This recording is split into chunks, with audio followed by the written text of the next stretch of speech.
Yo, yo, yo. Hey, what's up, co-workers? Oh, what up? Welcome back to another episode of the We Outside Afterwork podcast. I am Dana. I am Aaron, and we have a special guest with us again today. We have Mr. PJ in the building. What's up, PJ? Thanks for joining us. Yeah, thank you for having me. You want the whole name? Or you want just the nickname? I think that what you just said was suffice.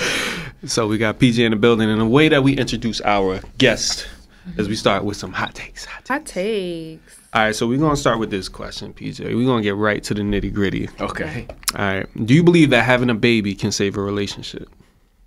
No. Oh, that's heavy because I feel like a lot of women, they think that, oh, let me get pregnant by this guy even though he doesn't want me. Maybe that'll change his view on like being in a relationship with me. So from your perspective, why do you think no? I guess from my perspective, just having a child is a lot of responsibility. Mm-hmm. So if you and that other person aren't really seeing eye to eye or don't really have that foundation, a child actually could make it a lot worse. So I agree with certain standpoints that you're saying where I've seen instances where women feel like, I have a baby with him now. It's kind of like their hold on them, like thinking like, oh, I have this control, and they use babies as controlling a guy, like whether it's child support, whether it's like, oh, you have a son, but I'm not going to let you see them because of my own selfish reasons. Yeah, and that's somebody that have 2 children. Yeah, Aaron, give us your perspective because we know you. It can be a situation where you're like, you know what? Life is a little bit more comfortable with this woman with the baby. Like with my son's mother, ideally, I don't think it'll ever work. Like nothing about our relationship screams, this is what I should do for the rest of my life. But at the same time, I understand her. I get her. Is this the worst thing in the world? Probably not. But if I want to settle, that's probably what that is. Like I don't think you need to want to settle in life with a situation, especially with a baby. So like a baby is heavy. Let me ask you this: do you feel like she kept your son because she thought it would change the relationship and you would want her? I don't know because we were young. Were y'all on good terms? I believe we were on good terms. She was 19 years old though. She probably didn't know what to do. She was going through a lot of just her own internal thing. Okay. So for her to be in a situation where now it's like I got this big ass responsibility on me, it's like the best thing for me to do is just be there and be supportive. Okay, it wasn't necessarily to have some type of control or like to keep you in a. And the crazy part is having another child. It taught me a lot more about what she dealt with as a woman. I wasn't there for the birth. I wasn't there for her postpartum. I wasn't there for any of that type of stuff. Because women go through a lot when they have kids. Like, and it wasn't intentional, they're in a body guys. they're in a body that they're not used to. Like, it changes your body in so many ways. So I've heard. Like, I don't have any kids. No, it does. But to have a partner there that's supportive, number one, and someone to just share those moments with, I feel like would definitely go a as long 2 way. great fathers are sitting here with you right now. Like one of the things, Shout out to of course, I pay attention to what the men around me do, and I take notes. But what we recognize is the women that we sit next to, like the shit that they go through as a mom, pregnancy, that's some heavy shit. Yeah. Because mind you, I wasn't there for my son's mother's birth. Like it just was life going on, and it was just whatever it was. But when my daughter was born, I seen it. Like I took pictures by accident. So you understood of what? The baby coming out? I took pictures of too much, but oh my god, I almost passed out. So really? Why? Because it was like so much, or like you haven't seen the vagina open up in that? Well, we weren't even there because we had 2 C-sections. So I have a son and a daughter. My son's 3 and my daughter's 1. And when my son was born, and he came out, he started crying. They were like, "Dad, you want to come just throw him to you and see?" They were trying to ask me, did I want to see? Kind of because when you have a C-section, obviously they take everything out and put everything back in. So I had like horse blinders on, and I went right to his little crib, picked him up. So you didn't want to see any she was as like long. I gave her a dap, gave her a strong, gave her a strong dap, and I was at it, and then. It's just that initial bond, right?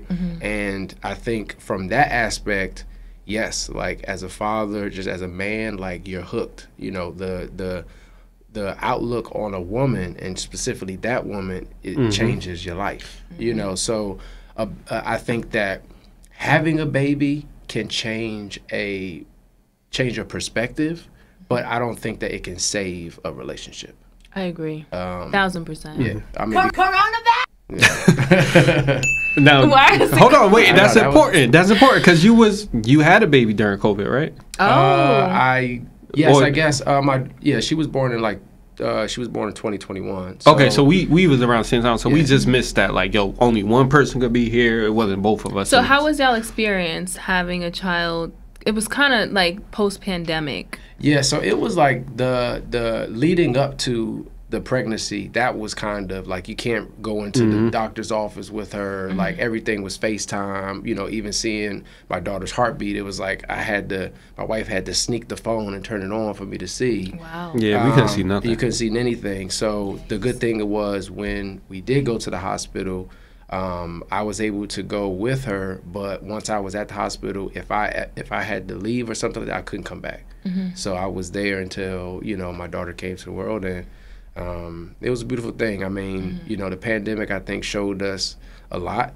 It did. And, it brought a lot of people close, and it brought a lot of people apart. But for my specific experience, and back to that question, I feel strongly about that. And I tell a lot of my friends that still, yet to have kids, or guys that's more single, it's like, a family is not going to, make everything better. Right, because children are lifelong. Like, even if you're not with that person, like, you have that bond because you both created a human.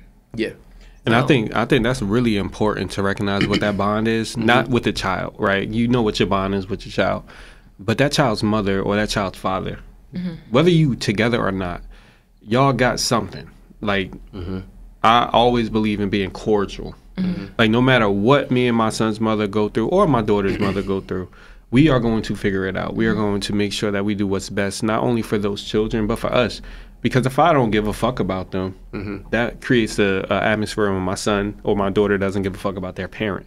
And that's fucked up. Would you say it's a level of maturity? Because a lot of people, they don't see that as, like, they have a very immature mentality to where it's like, well, I don't care if this is hurting and it's detrimental to the child. Like, because my feelings come first. Exactly. It's emotion based. Exactly. And trust me, I've been through the child support system. Man, listen, that shit it'll humble the best of us, because they looking to make an example out of you. Like, they told me I should drop out of school and work on a farm. For $7. I swear to God on everything I love. And I've never been so angry in my fucking life. What farm? She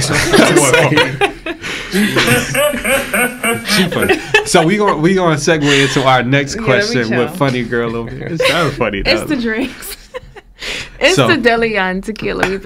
So we were actually talking about the Shanquella situation. I don't know if you heard about that.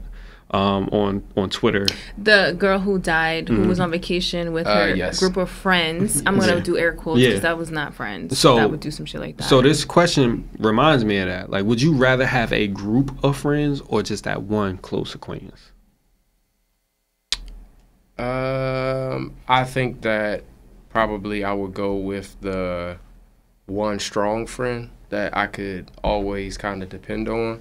I think the thing about it is, with like acquaintances, is good if you're in a position of like, these people help you outside of, kind of your day to day, or, if from a business aspect.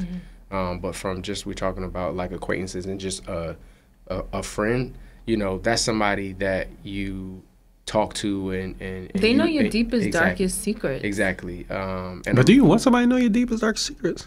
I think it happens naturally. Like, yeah, I don't think it's forced. Spend a lot of time with somebody, and like you guys tend to share information about each other, and you get that bond and that closeness. It doesn't happen like, you're not.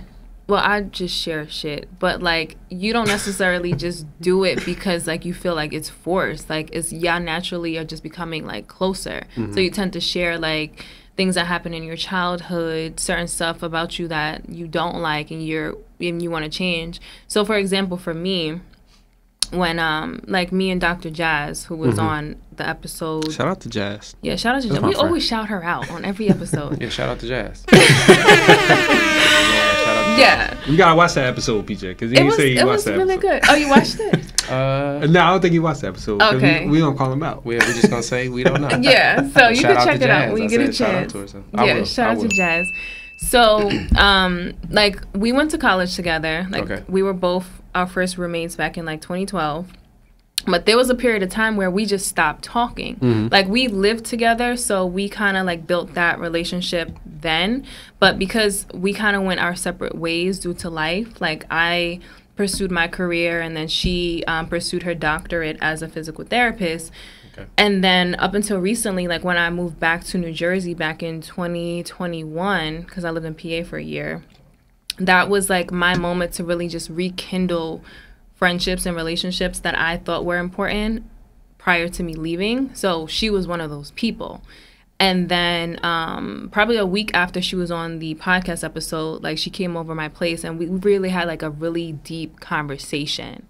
So it wasn't that like I wanted to just tell her my, you know, like my personal things, but because we were just talking and she was telling me stuff about her life and what's changed and vice versa, we just naturally became closer.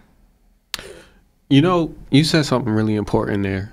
Like you relocated to Pennsylvania, right? I relocated to South Jersey. PJ, you from Maryland originally, DMV, right? Yeah, PG County. Yeah, Pretty Girl County. But is that what that means? That is exactly what it means, and I'm so happy he says that because I do it all the time and people get disgusted. Yeah, in Jersey, they're like, "Oh, but none of the girls there." Time out. Pretty Girl Wait, County? No, because we are representing Jersey right now because this man left Pretty Girl County for a pretty girl, right? Yes, a pretty woman. Okay, pretty shout woman. out to your wife. Drop a bomb for your wife. Yes. What's her shout name? out to my queen, Kirsty. Yes, Kirsty. Yeah, she'll definitely watch that now that I name drop. I bring that up because I believe we all make sacrifices for 100%. The people that we love. What motivated us to make these sacrifices? Because that's hard. Like we all left our families, essentially. Yeah. I didn't have no friends. So when I moved to Pennsylvania, and I don't think prior to that I really went to Pennsylvania. Like I never really went to Philly and stuff like that. Even though it's right next to New Jersey, Philly was not a place that I would just go visit. So I was very unfamiliar with living in Pennsylvania. But I would say at the time, me and my ex, we were dating for probably about 2.5 years. And then it got to a point where I was like, I don't want to do long distance, even though it's not that far. Like like now that I'm older and more mature, like I know, you know, it's not really that far of a drive. But back then I was like, well, you know, if you move to PA, then I don't necessarily want to continue this relationship. So then because I got a new job that was paying more and we were going to move in together, like it made sense. So I think that was my reason of why I did it at the time.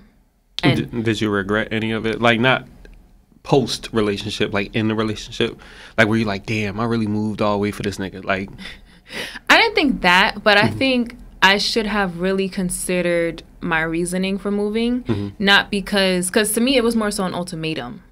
It was like, well, if we're not doing this, I don't want to be with you. But it was your ultimatum, not his, right? Yeah, which was kind of fucked up. So I feel like because it make a difference. Like if it was his ultimatum, like damn, bro, really, like that's fucked up. But that showed me how much he cared about me and cared about really like having longevity with me in that moment. And I think I was coming from an immature standpoint where I was like, well, no, I don't want to take that drive, so I don't want to be with you, regardless of like how long we've been together. But I was younger and.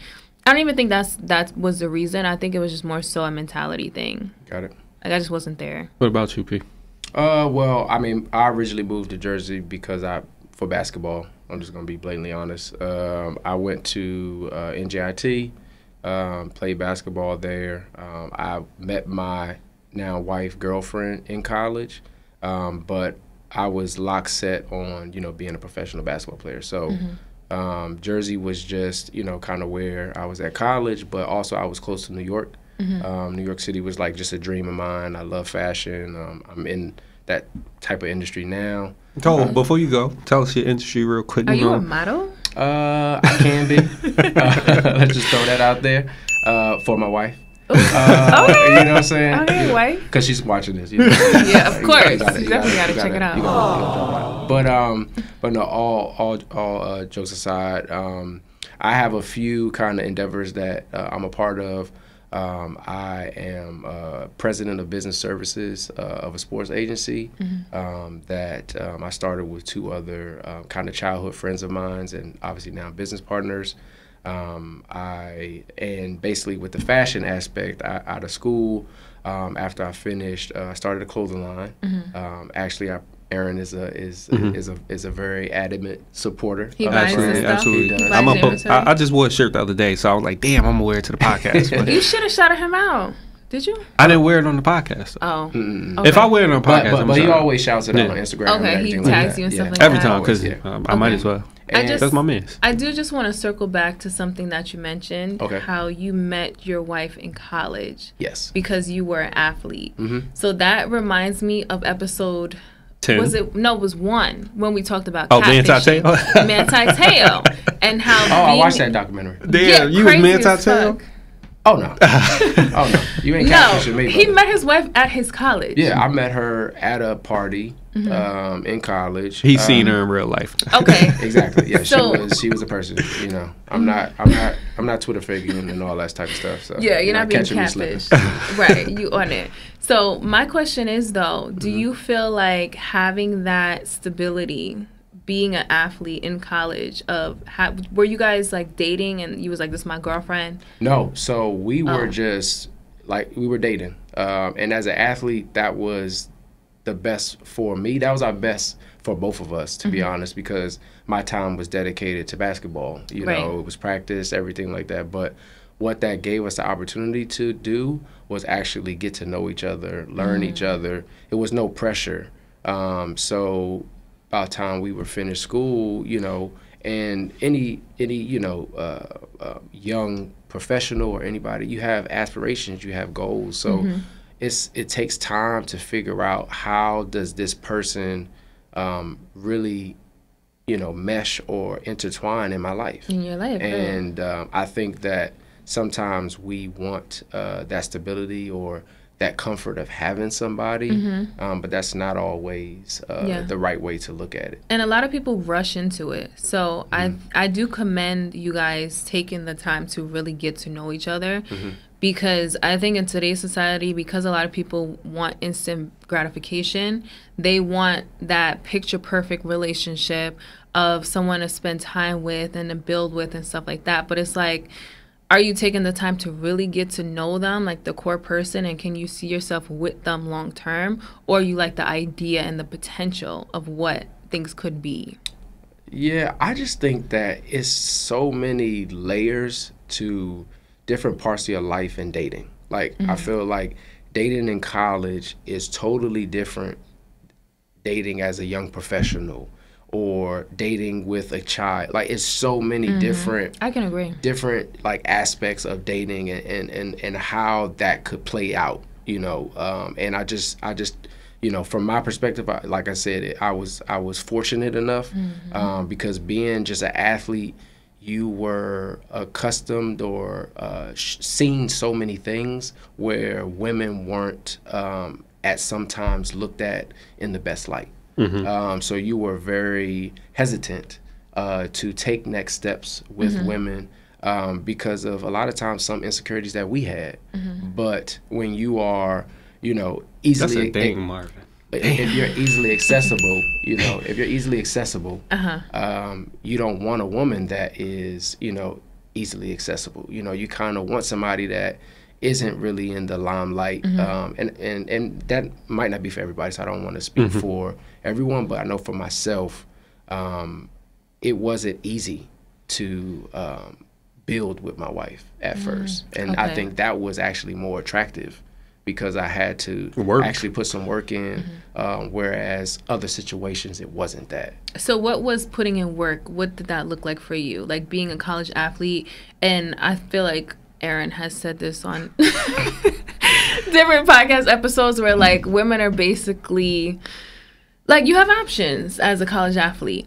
Or as an athlete in general? To be honest, in college, I think if you just a guy that kind of is used to doing certain things, I think you can have a great college experience. I don't think you have to be an athlete to do that. Right. But I do think in the right situation, being an athlete opens up a little bit more doors because you have access to things that certain guys don't. And to blatantly be honest, girls I think are just attracted to the thought of having, an athlete as a, boyfriend at some time. They used to say, I love a man in uniform. Like, motherfucker, you don't even see me in a goddamn uniform. Yeah. Like, well, maybe a basketball different. Outfit, a football outfit, that's a uniform, right? Yeah, once a week. Okay, like, but, okay, like that. PJ, I do want to just circle back to the question, though. Like, what were the things you feel like you had to work harder for? Like, to make sure you had that relationship with your wife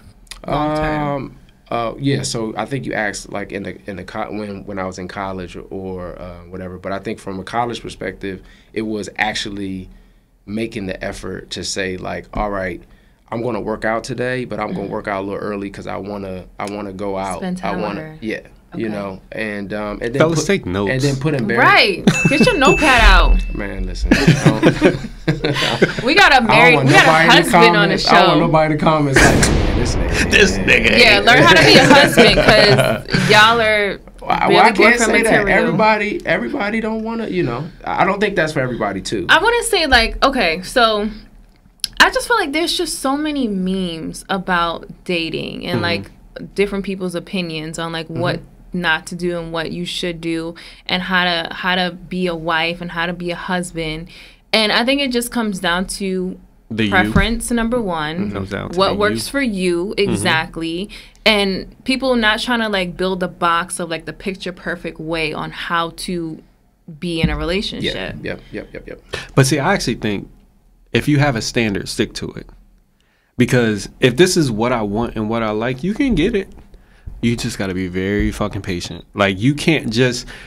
I can't look at Dana and say, Dana, you need to be this girl and that girl and this girl and that girl. That's not fair to you. That's actually what I'm working on now is is like being patient because like I have my preference of what I want and I'm getting that from someone. Like I'm getting the height. I'm getting oh my god. Not like that. But I've mentioned on different episodes how like I'm not into short guys.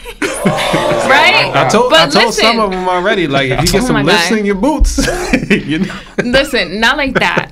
But I like my preferences as far as the physical, because you have to be attracted to the person physically. Like, I don't give a fuck what you say. Like, I'm not going to be attracted to your personality. Like, I don't care about your personality if I'm not attracted to you. But I've been hearing some things where it's like I think there's people that might be a little older. But I hear a lot of times where people are like, I've grown to. Let's talk about that. Be attracted to. Because I don't agree. Oh, I mean, I'm not saying I agree either, but. And I'm going to tell you why. Because it was a different time, number one. Women had to have husbands in order to buy a house, open a bank account. Like, you had to have that to basically show that, okay, well, I have a husband, so I'm capable of doing the everyday things that we do today. So, with that being said, it's like, I'm pretty sure they kind of just let things go, are not really gotten what they want in their preference just because their main focus was just to have a husband. So you find someone that maybe you like the same movies or something real simple, right? But it's like, well, let me make sure I have my husband so I can do what I want to do, and then I'm gonna grow to like this person and grow in love with them as time goes on. But now it's not like that. But if you have your non-negotiables and this person exceeds those non-negotiables, right? If looks is a slight deterrent, it shouldn't be the end all be all. It's not. And I'm gonna go back to what I said, like how right now the person that I'm the person that I'm dating. Damn, bro, you ain't the finest. Listen, I ain't saying. I'm getting what I want as far as the physical. There are little things about him that I'm trying to tell myself that it's not deal breakers because it's just me so used to like what I want in myself and like my own space that everyone is their own person, and everyone has their little flaws. So with that being said, are you going to use that as the reason that you don't talk to someone anymore because they don't literally match the bill of exactly what you're looking for? But so many people do that because they look for this perfect person, right? And first off, you're already wrong if you're looking for perfect. Somebody got to have some flaw anywhere, right? I always tell, when I'm at work, I always tell people, like, did you ever get 100% on the test? They always like, yeah, I got 100%. Yeah, like a couple times, right? But most tests, you might get an 80%, 70%, 92%, right? It's still room for error, right? You got to give people their room for error, because you're not gonna be perfect, right? And if you are, for me, perfect, it's literally a no-brainer. But somebody might not cook, or they might not clean, or they might not be the prettiest, or they might wear glasses outside of work. Like they, no, I'll mess with her. But it's like you can accept that, right? And I think that's what people need to start doing a little bit more. Is they need to start looking at the person themselves and see, like, yo, of my 80-20 rule that I got from Tyler Perry. Not quoting Tyler Perry. You don't like Tyler Perry? Have you seen his movies? I don't like Tyler Perry. They're very toxic. Okay, toxic is okay. Toxic teaches us. Toxic sells. Yeah. It does. If you don't learn from toxicity, you're going to die. Like, that's what poison does to you. It kills you. Yeah. So you need to learn from that. So he taught me the 80-20 rule, right? If your 20% is all that I need to go with of what's negative, I'm okay with that. I can live with that. But it's a lot of people that's out here settling for 50-50. That don't work for me. Nah, I need you to step it up. So okay. But you said something earlier about you're not a Twitter fingers guy, right? So I don't know what if you is know. a Twitter fingers guy? Like Meek Mill, Yeah, you Meek know. Mill, I think that was it. He was talking shit on Twitter, like. But nowadays, can't nobody talk shit on Twitter because Elon Musk. Twitter's going to hell. Yeah, Elon Musk doing some bullshit with it. And I know you got a little experience in tech, if I'm not mistaken, correct? Yes, I do work in tech. And then you do apps? I've created an app before. And Dana works in tech? Yes, I currently work in tech. Yeah, I don't know nothing about I'm tech. mad I didn't go to Afro-Tech. I heard about that. I heard about that. I didn't go either. I heard it was lit. And it was all paid for. Is it supposed to be lit, or is it supposed to be educational? Oh, it is. Okay, let's speak about that. I don't know what Afro-Tech is. Lit educational experience. I don't know what Let's speak about that, because I just had a conversation with someone who they got this top job at a pharmaceutical company. They were in tech prior to that, but they went to one of those like just events where a whole bunch of companies come to, like Eli Lilly, Biogen. What other like top biotech companies are there? I don't even know what a biotech is. Anyway, so but yeah, I'm with you. But yeah, so you know what I mean. So you see where I'm going. So they went to one of these events, and they was just on some like, oh, I just want to check it out, not necessarily looking for a job. And I think their brother told them about it. That's why they went there as well. So most of the times, the companies, they pay for open bar, they pay for food, like they want you to get comfortable, because that's usually when people open up more and like it's more personable and they can have conversation. So he ended up talking to, I think it was either the CEO of one of these companies, and because the CEO liked him so much in that space, he introduced him to other people in those like leadership executive roles. So he left with a job offer making over $200K a year. He knows somebody out there now. So we want to network. Listen, like that was I was taking notes. I'm like, what was the name of the company? I mean, yeah. But like that's just to say that goes back to networking. I have never went to one of these events only because like I've heard of them, and I don't know. I feel like maybe I'm a little intimidated just because maybe I'm not really that confident in just my background and just being in those spaces. But because they give alcohol and stuff like that to really just listen. I mean that, but it's like that's like from you know, when people talk about building your tribe, like you don't have to have just, you know, you have your tribe, but you have other outlets of groups of people that help you in that space. So I wasn't the one that just came upon Afro-Tech. Like I have friends and and old colleagues that, you know, work at companies, and I see on Instagram, and I was just like, oh, we're at Afro-Tech this year, and then, you know, I just happened to stumble upon it, and I didn't even go this year. I just put my information in, and when I say like every day for the past, I would say 2-3 weeks, I've been getting emails from top companies. Is it the recruiters reaching out to you? It's the recruiters. Oh, shit. But from how the setup is, you have the option of putting your LinkedIn. So when you put your LinkedIn, they're able to see all of your qualifications and everything. Right, your past jobs. As an entrepreneur, how does that feel? Like, do you feel like they're infringing upon your freedom as an entrepreneur, or do you feel like appreciated? Like, yo, I'm doing such a great job that now these top companies is trying to poach me. For me, I'm not the type of person where, you know, a lot of messaging right now on social media is like, you know, be your own boss, like leave your job. Like if you don't leave your job, then, you know, you can't be successful. I'm just not on that bandwagon. I feel like, you know, if you have responsibilities, you have to take care of your responsibilities. And not everyone has that entrepreneurial mindset. Exactly. Like, some people enjoy having that structure of a 9-to-5. Yeah, I'm the type of person, if I hit the lottery, like, I would still want to work for somebody. I still like, I just, fuck no. I'm dead serious. I'm leaving. No, because I like structure. I have the entrepreneurial mindset where, like, I can motivate myself to do a bunch of things. It's not the motivation that I lack. It's the fact that, like, I sometimes just don't want to tell everybody else what to do. Like, I just think life is easier with direction. Okay. Like, if you give me direction, like, I can build a fucking house. I can agree. But if you just tell me to build the house, like, now I got to build my own house. I get it. Yeah, now it's more research, more time. Yeah, like, I don't want to waste my time doing that. But you know what it is, though, when it comes to the entrepreneurial mindset. Oh my God, entrepreneurial mindset. Sorry, it's the Leon. Fucking me up.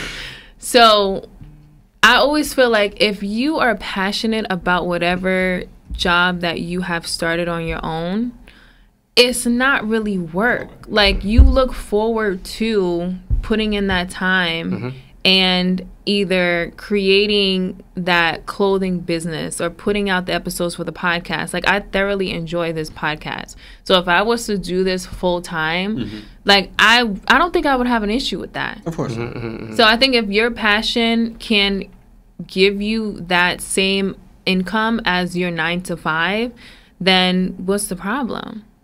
Oh, yeah, I mean, I'm agreeing with that. If the money right, ain't no problem with me. But Dana has said something about Eli Lilly. Now, I don't know who the fuck Eli Lilly is. I think Eli Lilly, they are a pharmaceutical company. Like with diabetes, right? Yes, their specialty is diabetes medicine. Insulin and all that good shit, right? So, because we was talking about Twitter earlier, somebody had did a parody account on Eli Lilly. And it got people thinking, like, insulin is going to be free. Everybody gets free insulin. Insulin is free. So now, all of a sudden, their stock dropped.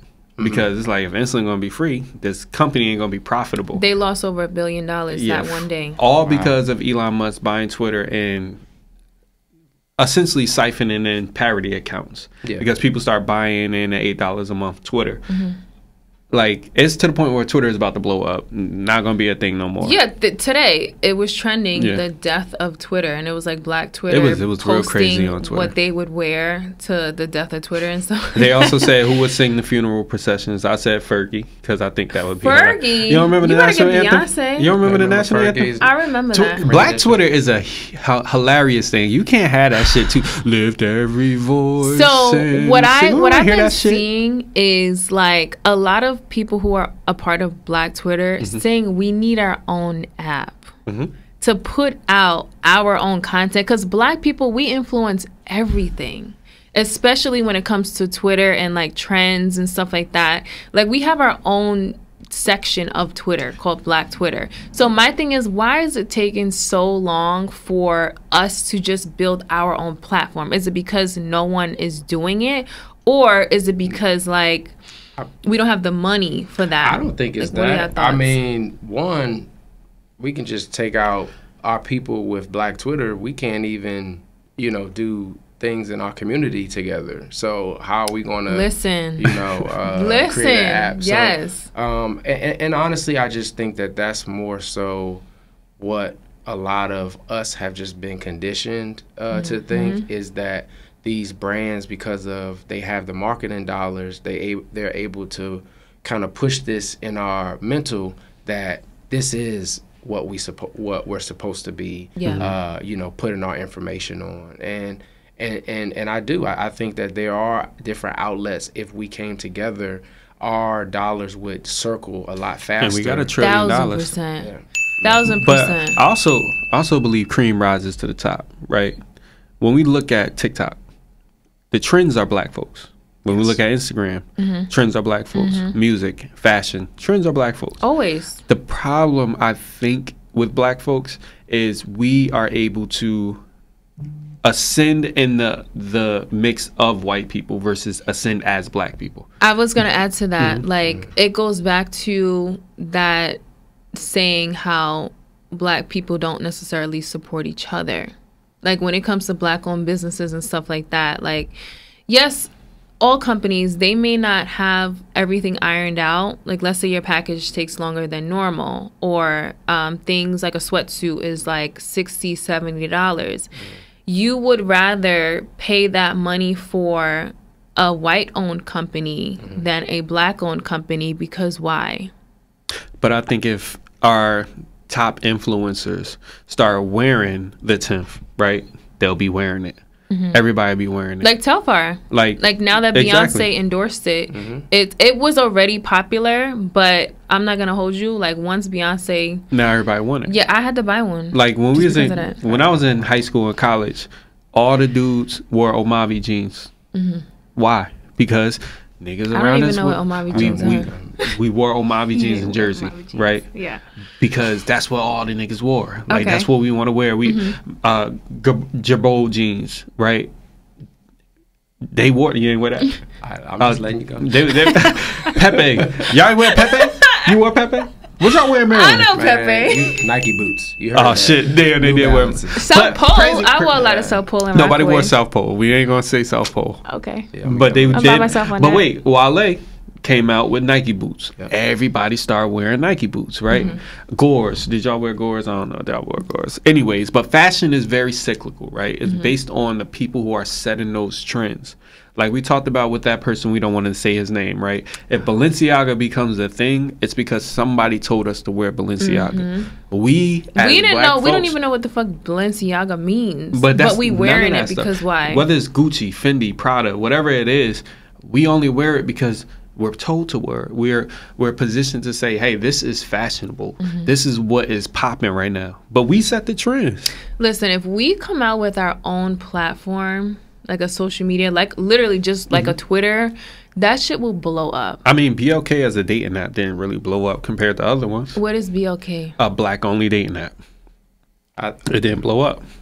I remember when that was coming out, but like they did a fucking COVID video where they was like, you going BLK, and they had Manny Fresh and Juvenile doing Back That Thing Up. What? It was some trippy shit. Get some help. Those people promoting it, that's terrible. But they was promoting the shot on the BLK app because hey, they know black people gonna go. Like, black people gonna put their time and their money in it. That's a dating app they on. They on it? I don't know. That's what I heard from the streets. But like, it's crazy because with somebody like Elon Musk doing what he's doing on Twitter, a lot of us know that that's an outlet for us. Like, that's the place that I go where I say crazy shit, but I say crazier shit. When was the first time you created your Twitter? Like, what year? The crazy part was I didn't create it right away. Like, I was 09. I was against it. 2019. I was against it because I was a Facebook guy. 2019, 2009. I think I had a Twitter. Nah, I didn't like the limits. But I think I got rid of it after. I didn't like being limited with what I can say. I don't want 140 characters. Like, I couldn't do it. So they don't have that now, though. They didn't have it. I just always misspelled stuff, and they kind of. I always fuck up my tweets. And they still don't have an edit button. I still Elon post Musk, it. give us I don't an edit care. button. But you know what I'll do? I would post my tweet, and then I'll be like, "Oh, order correct. Don't want me to you know, post my shit right." Yeah, half the time I just delete it, and then I won't post them. I'm like, damn, I really wanted to post that, but yeah. Nah, it's just it's really. It's one of the few places that's a real wild, wild west for social media. So a lot of people go there. Post anything. Yeah, like, a lot of people go there for all of the filth. I didn't know that was. Yeah, it's a thing, yeah, bro. I don't go on Twitter when I'm at what work. is it? 2 minutes and 20 seconds of your favorite thing. Reddit. Reddit is like that too. Yeah. Yeah. I don't go on Reddit because there's a lot of racists on Reddit. Like that's where they exist. Like they do manifestos and shit. Okay. Like I'm gonna shoot up a whole school manifestos on Reddit. Like that ain't no place for me. Wow. Yikes. Like nah, Elon Musk need to buy that shit and dead that too. That is crazy. Because I'm not with it. Yeah, we definitely not with that. But PJ, thank you for joining us on this episode. Thank you for having me. This was fun. This was. Can I put you on blast and go grab that? Oh my god. Nah, go ahead, do it. I'm gonna have to grab it because PJ came through with some gifts and shit. Oh and, shit. He want to be humble, but I can't let my man be humble. He too nice with it. So hold on.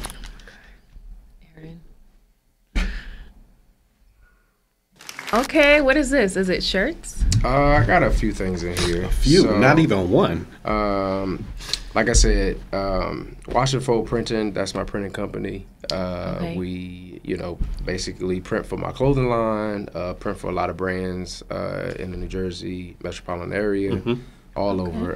But I definitely wanted to bring something just, specifically for you guys for having me. Oh, thank you. We got our own shirt. This is good, extra small for me because you're the first guest to actually bring us something. Oh, no, yeah. No, so we appreciate this. And I bought you some stuff for baby girl. Oh, shit. My God. This is our Christmas present. Spelman College. You better go buy her some toys. Yeah, and I just got like some hats and everything, but just small things. Just like Appreciate I said, from my brand to you guys. I like this. Yeah, so a lot of those things is kind of custom because those are some items that I've made for other kind of brands or things. So I like the quality. Yeah, and I wanted PJ here as a representation of Black entrepreneurship, especially for two individuals who are growing in our own professions. It's no one way to do this. Like we all together, as a Black father, whether he's a married Black father or a single Black father or a cohabitating Black father or a young woman who's in the process of becoming a mother, not a father. But we really want to show solidarity in our community. Like we talk about this type of stuff for a reason. And spend your money at Black-owned businesses. Absolutely. Like that is the key. Is keeping our dollar within our community. And one thing I do with the grace of my heart is support this man. He don't ask me for no support. He doesn't have to. He shouldn't have to. Like we should all go to the 10th to Rev. What's the agency called? Rev Agency. It's called R3V Agency. Oh, sorry. R3V Agency, and make sure we support them. Yes, I'll put it on the screen so people know where to go. Oh, I appreciate. Now I'm gonna give P a little secret that I ain't telling him about. One of my friends has a son that's a high-level quarterback in Pennsylvania. So I sent her his information. Just check out the site, see what's going on. I don't want nothing from you as a woman with a son that could potentially be an NFL quarterback. I just want you to know that there's people out there that's going to support your son and do it the right way. He don't have to ask me for that, and y'all shouldn't reach out to him for that. That's solidarity in our community, and that's how we win. So shout out to you for doing the right thing. Drop a bomb for PJ. Yes, thank you for coming through. Like we really had a great conversation. And she needed it. Nah, I really appreciate that. And I just, like I said, again, just thank you guys for having me. And if I could just say one last thing before we get off, it's just when we talk about like entrepreneurship and businesses, the biggest thing for me is, your faith and belief that you're going to see through whatever you're starting. Yes. I'm not the most spiritual person, but I do have, a belief and faith system that I turn to every day when I wake up. And if I can speak to anybody, that's really what I want to say. It's kind of like make sure you collab with people that are genuine, that believe in what you're doing. Right. And don't be afraid if you hear no. Just continue until you That's hear a part yes of being successful. Exactly. Is the failure and the no's. Like you just got to keep pushing forward. Exactly. And having faith in yourself, because like you said, it's just having the belief and making sure that you can, you know, just go through those tribulations that everyone is gonna face. Like, just having the confidence, knowing that like you'll push forward. Yeah, because you guys are doing a great thing, appreciate with your podcast. So we trying. And since we're doing such a great thing, we need y'all to hit up WOAW pod@gmail.com. But you had to read it on your phone. I didn't have to read it on my phone. This is black. Nobody can even see that. So why you pointing that? Oh, okay, whatever. But y'all, we appreciate y'all so much. Yes. And we outside after work. And we out.